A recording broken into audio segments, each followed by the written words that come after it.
তোকে কেন ডেকেছিল? আন্নু বলেছে আমাকে ভালোবাসে, ও পালিয়ে গিয়ে আমাকে বিয়ে করতে চায়। মিথ্যে কথা বলছিস। আমি আন্নুর সাথে কথা বলবো। ফ্রেন্ড, আমি যদি আন্নুকে নিয়ে পালিয়ে যাই তখন তোমার বাবাকে আটকাতে চেষ্টা করবে তো? কার্তিক হায়দ্রাবাদে না আসা পর্যন্ত আমাদের বন্ধুত্ব থাকবে কথা দিয়েছিলেন। ওর আসতে আরো 12 ঘন্টা বাকি আছে। আপনার বন্ধুত্বের জন্য আর আমার ভালোবাসার জন্য মাত্র 12 ঘন্টা আছে। শুধু আজকের রাতটা বন্ধু হয়ে থাকুন। কি করবি ভেবেছিস? 4টার সময় ট্রেন আছে, 2টা টিকিট বুক করেছি। টিসির সাথে কথা বলে এসি কোচে যাস। শেষবার সেকেন্ড ক্লাসে মশা কামড়িয়েছে। এসি কোচে বুক করেছি। হোটেল কোথায়? হোটেলে নাকি বন্ধুর বাসায়? না, বাড়িতে নিয়ে যাবো। এখনো সময় আছে, ঘুমিয়ে নে। লাগেজ গোছাতে হবে। বাইরে যাচ্ছি, দম বন্ধ হয়েছে এখানে।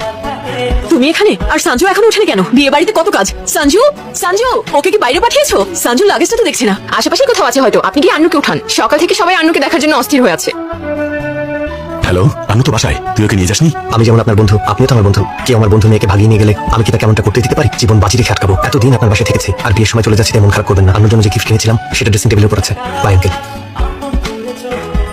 সঞ্জু, ওঠ না, হায়দ্রাবাদ থেকে বিশ্বনাথরা ঘুরতে এসেছে।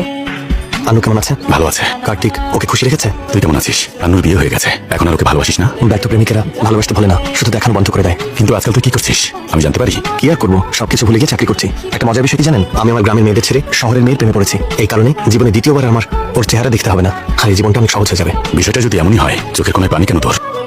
উপরওয়ালা অনেক চালাক। মিথ্যা বলার জন্য মুখ দিয়েছে, সত্যির জন্য চোখ। চেষ্টা করেছে, কিন্তু কিভাবে বলা যায়? স্কুলে নিউটনের ল মনে থাকতো না, কলেজে ওমস ল মনে থাকতো না, এমনকি ইঞ্জিনিয়ারিং থিওরিও। কিন্তু কাউকে ভালোবাসলে তাকে কোথায় দেখেছি, কবে দেখেছি, কোন জামা পরা দেখেছি, তার সবকিছু মনে থাকে। যে পড়াগুলো মনে রাখার জন্য পড়া হয় তা ভুলে যায়, আর যে মেয়েকে ভুলতে চাই তাকে সবসময় মনে থাকে, শেষ পর্যন্ত ভোলা যায় না। তোর ভালোবাসাকে মিস করছিস? ভালোবাসা হারিয়ে ফেলে অনেক কথাই বোঝা যায়। রাতে ঘুমানোর আগে যখন ওর কথা মনে পড়ে যায় তখন মায়ের চোখে এড়িয়ে কাঁদতে হয়। সেটা অনেক কঠিন আঙ্কেল। আমি ওকে একদিন ট্রেনে কাঁদিয়েছিলাম, তা মনে করে প্রতিদিন কাঁদি। এত ভালোবাসিস তুই ওকে, তাহলে এনে বিয়ে করলি না কেন? কেন ছেড়ে এসেছিস?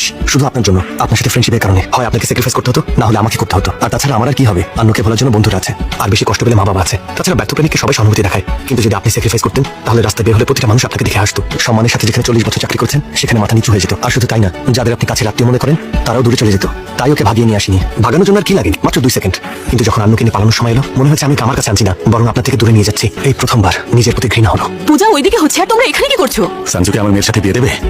কি ওই ডক্টরের সাথে? যাকে চেয়েছিলাম তাকে দিল না, আরেকজনের সাথে সেটিং করছে। আরে আমার কথা তো শোন। আমি ওকে পছন্দ করি না, ওকে দেখতেও আমার ভালো লাগে না। মা বলে দাও বিয়ে করবো না। আন্নুর সাথে আমি সঞ্জুর বিয়ে দিতে চাই। কি আন্নু? ওর বিয়ে হয়নি? বললো তো বিয়ে শাড়ি পরা ছবি পাঠিয়েছে। বিয়ের পোশাক পরে ছবি আমি তুলিয়েছি। কার্তিককে ওয়াদা করেছিলেন যে আমার জন্য ভালোবাসাকে স্যাক্রিফাইস করেছিস, তো তোর জন্য আমি আমার ওয়াদা ভাঙতে পারবো না? স্যাক্রিফাইস করা কোনো কঠিন কাজ না, কিন্তু স্যাক্রিফাইস করার জন্য সাহসী মানুষ পাওয়াটা কঠিন। তো তুই স্যাক্রিফাইস করতে পারিস, আমি কি পারি না বল? আন্নুর সাথে এখনই দেখা করবো। মা আমি হায়দ্রাবাদ যাচ্ছি। হ্যালো বন্ধু, আন্নু হায়দ্রাবাদে নেই, তোমাদের যেখানে প্রেম শুরু হয়েছিল সেখানে অপেক্ষা করছে।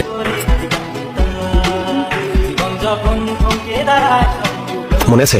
এখান থেকে হায়দ্রাবাদের রাস্তা অনেক বেশি খারাপ, আর ট্রেনে লাল শার্ট পরা ছেলেটা মেয়েদের বিরক্ত করে।